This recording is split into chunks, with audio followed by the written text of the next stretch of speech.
মানে রামিসার মতো এত সুন্দর একটা নিষ্পাপ মেয়েরে খুন করা হয়েছে, দর্শন কইরা তারপরে গলা কাইটটা 4টা টুকরা হয়েছে।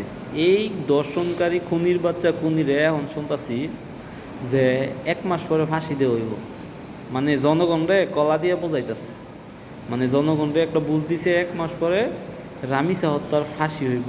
তাই আরও যে কতগুলো হত্যা হয়েছে, রামিসা হত্যার ফাঁসি সবাই চাইছে যে জনসম্মুখে হোক।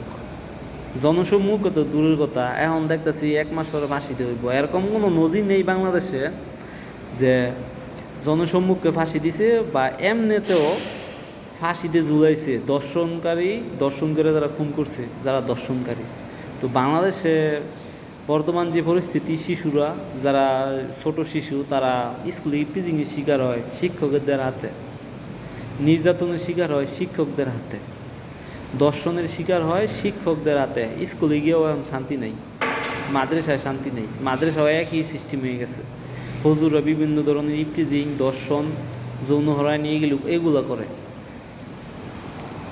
একটা মেয়ে মানুষ রাস্তা দিয়ে হাইটা দিতেছে, ওই জায়গায় থেকে মাইকো দিয়া ওটাই নিয়ে যাওয়া হইতেছে।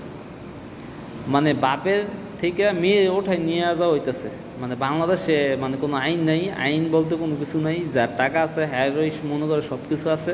আর টাকা দিয়ে আপনি সব কিছু কিনতে পারবেন, পুলিশ কিনতে পারবেন, লয়ার কিনতে পারবেন, এমনকি কোর্ট, একটা হাইকোর্ট, মানে যেই কোনো লেভেলের কোর্ট আপনি টাকা দিয়া কন্ট্যাক্ট করতে পারবেন।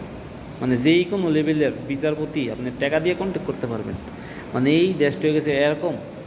যারা বিদেশে যায়, আমাদের এই যে প্রবাসী মহিলা শ্রমিকরা, তারা অনেক নির্যাতনের শিকার হয়, তারা যৌন হয়রানির শিকার বেশি হয়, তারা ঠিক মতন কাজ করলে টাকা দেয় না।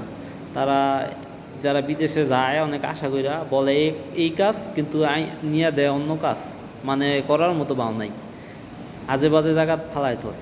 মানে এই অবস্থা বাংলাদেশে, মানে কোনো কর নাই।